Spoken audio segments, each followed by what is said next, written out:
আমাৰ আহোম পৰম্পৰা মতে বছৰেকীয়া সকাম বুলি ক'লে মাহ প্ৰসাদৰ শৰাই নহয়, শলিতা লগোৱা হয়, মানে সাজৰ সকাম। বছৰেকীয়া সকামৰ প্ৰস্তুতিৰে মায়ে আজি সাজ থ'বলৈ ওলাইছে। প্ৰথমে বটুৱা এটাত পানী গৰম কৰি এটা খৰাহীত ধুই থোৱা বৰা চাউলখিনি ৰাখি ঢাকি থোৱা হৈছে, যাক কোৱা হয় চেৱা দিয়া। চাউলখিনি সিজিলত কলপাতত ঠাণ্ডা হ'বৰ বাবে ভালদৰে মেলি দিয়া হৈছে। আৰু এইখিনি হৈছে সাজৰ দৰৱ।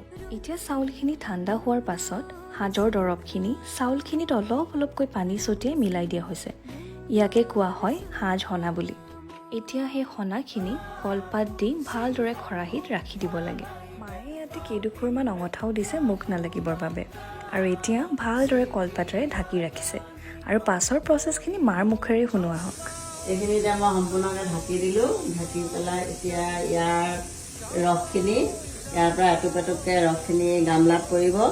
আৰু 4 দিনৰ পিছত মই এইখিনি যেতিয়া বাঁহ পাতিব মই কলহত ভৰাই থ'ম। আৰু ইয়াত পৰি যোৱা এই গামলাত পৰি যোৱা ৰসখিনি মই বটলত ভৰাই ৰাখি থ'ম। এইখিনি হ'ব ৰহি।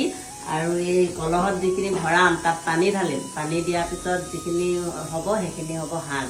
আৰু সেই কলহৰ যিখিনি সাজ ভৰাম সেইখিনি 10 দিনৰ পিছত আমি খাব পৰা হ'ব। তাত মানে 8 দিনত আমি পানী দিব পাৰিম আৰু আমি 9-10 দিনৰ পৰা খাবলৈ পৰা হ'ব।